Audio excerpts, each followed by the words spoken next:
everyone, it's E and welcome back to my channel. Today I'm going to kind of wrap up my Disney Channel original movie review series with just my final thoughts on Disney Channel original movies on the whole. So now that I've seen them all, here are my takeaways. First and foremost, Disney Channel original movies are not good. The only ones that I can say may actually just be good movies, not considering their origin, are The Color of Friendship, A Ring of Endless Light, and Lemonade Mouth. Those are the only movies that I think objectively are just good movies. But even then, they're not that good. But that doesn't necessarily mean that Disney Channel original movies aren't enjoyable. But here are the reasons that Disney Channel original movies are not great.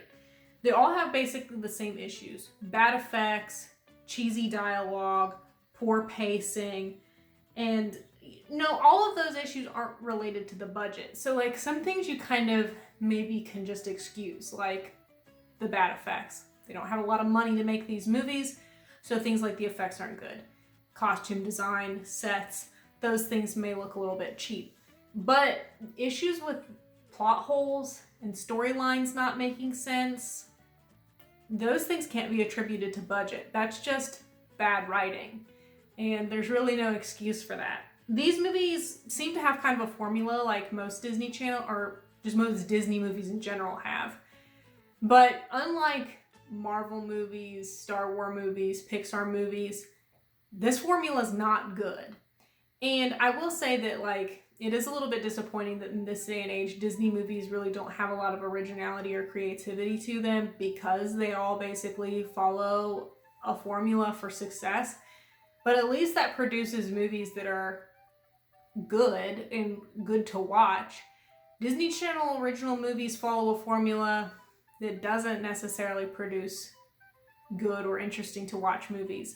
The formula is this, basically. You have an attractive protagonist, you have them get bullied in some way, and then you have that protagonist learn a lesson by the end of the movie.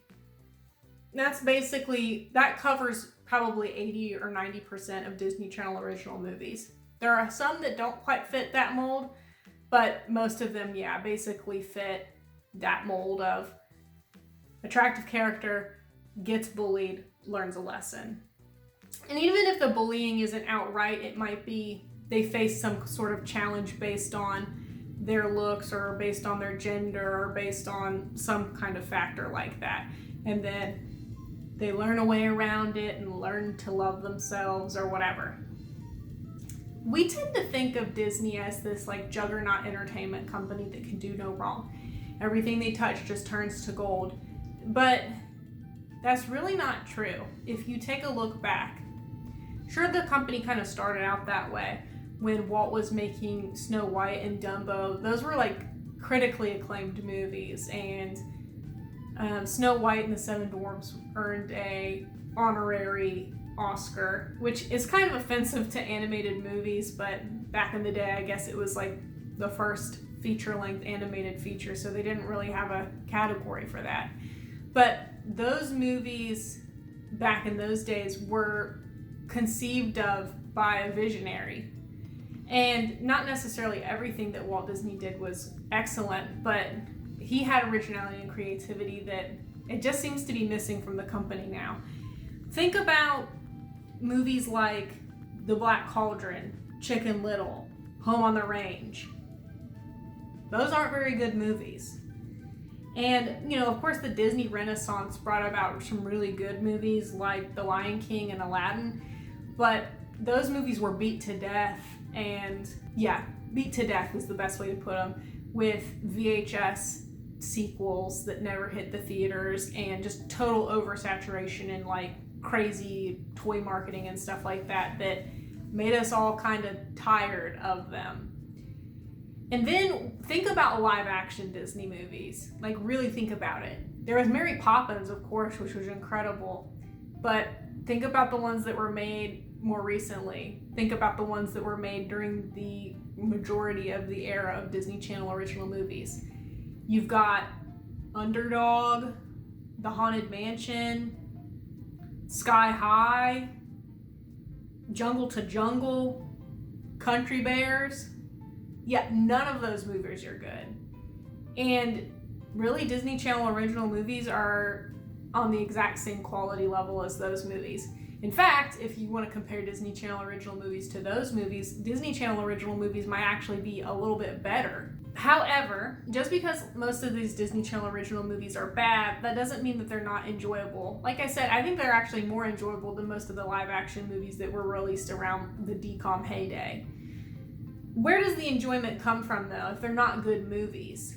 Well, to be honest, most of the enjoyability comes from nostalgia. Probably 80% of my enjoyment of the Disney Channel original movies was nostalgia. And even if I had never seen the movie before, like Genius, I watched for the first time within the last calendar year, I wasn't nostalgic for that movie. I'd never seen it before, but I was nostalgic for the era. It makes me feel nostalgia for my childhood, an era before smartphones and cell phones were basically in everybody's pocket, before the internet was so widespread that everybody had access to it. Like when I watch these Disney Channel original movies and you're watching these kids solve their problems without use of the internet or use of like an old internet that's no longer there. It's fun to me to kind of relive those moments. But I don't think that a kid born after the year 2000, and especially not a kid born after 2005, I don't think that they would find these movies nostalgic at all. There would be no incentive for these kids to watch those movies. And they would watch these movies and think, this is stupid, you know? The other 20% of the enjoyment does come from the cheesiness.